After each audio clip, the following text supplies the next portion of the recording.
viewers, this is Anumula, Polity faculty. Today we are continuing to the class of historical background. In the last video we completed Government of India Act 1858 and we discussed about the first war of independence. And now we are entering into the Council Acts. So 1861, 1892, 1909, all these three are called Council Acts. Why we are Council Acts these three? Because 1858 Act was appointed a 15-member council. That council made some acts, so that these are called Council Acts. The first Council Act 1861. This act provided Indians in the Governor General Council. What is that? Then Governor General Lord Canning nominated 3 Indians in his executive council.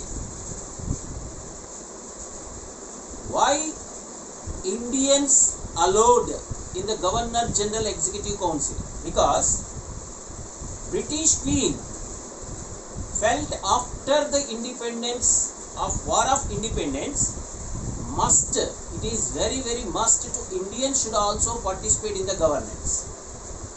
That's what here Lord Canning, the then Governor General, nominated. See here, they were not elected, they were nominated. So that they are called non-official members. They are not official because they have no any power to question the Executive Council.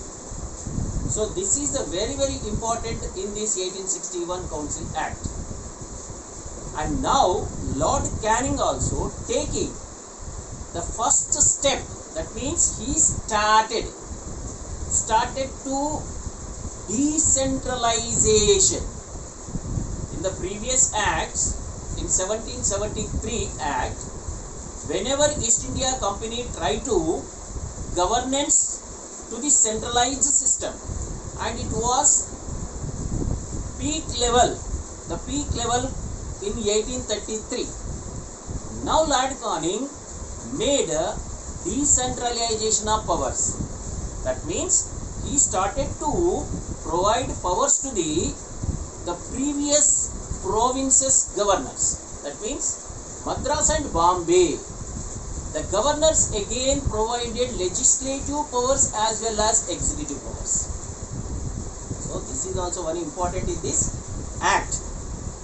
And most important thing, by this act, Governor General, also called Viceroy, provided a power called ordinance. Now at present, the ordinance power vested in the hands of the President of India. Ordinance means whenever legislative in holiday, the power of the governor or viceroy can issue ordinance. So now this 1861 Council Act was 3 important things we learned. One, it is 3 members, Indian members are nominated. They were Raja of Patiala, Raja of Benares, and Sir Dinakar Rao from Mumbai. These 3 members are already we said non-official. This is 1861 Council Act importance. Now come to the 1892 Council Act. First here in this 1861 only 3 Indians are allowed. But 1892 it was expanded. That means Viceroy's Executive Council size increased. But here Viceroy or Governor council was not nominated. The members were nominated. They were not nominated. Here the Viceroy or Governor General,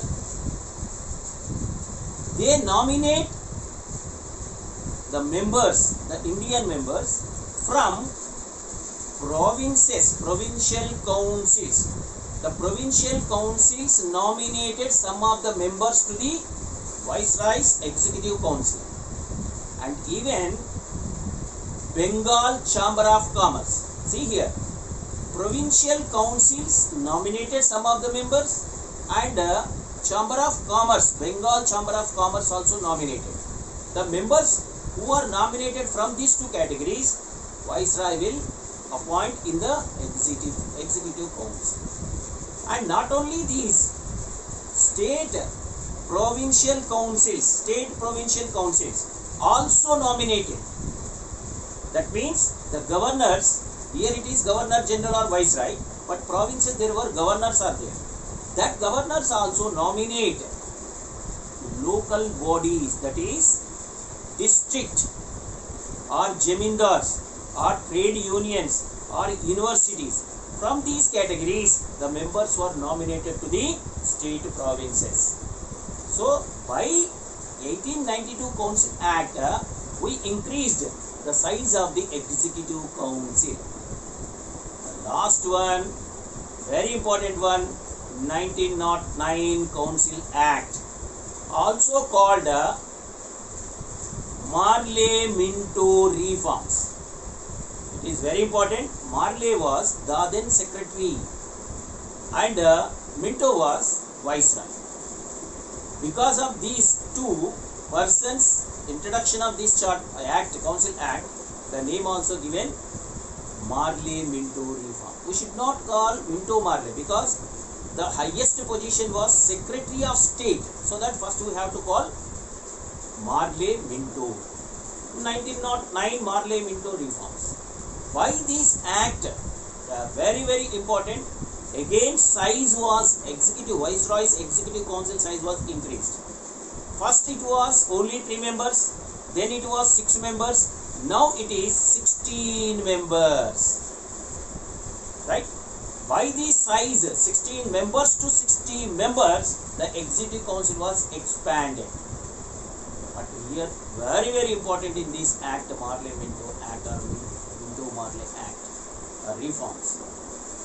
Minto, the then Governor General, was to make Indians peace, or at the time 1906 Muslim League party was formed, and already Marley and Minto both are, they supported to Muslim League party, and here Minto introduced divide and ruling policy. To divide Hindus and Muslims, Minto introduced a separate electorate constituencies for Muslims. For Muslims, a separate constituencies allotted. Why this allotment? We easily understand the Viceroy was following divide and rule policy. And Viceroy, the Minto, criticized by father of the religious electorate or father of the separate religion constituencies, because he allotted separate constituencies for the Muslims. This is the first time by this Minto-Marley reforms.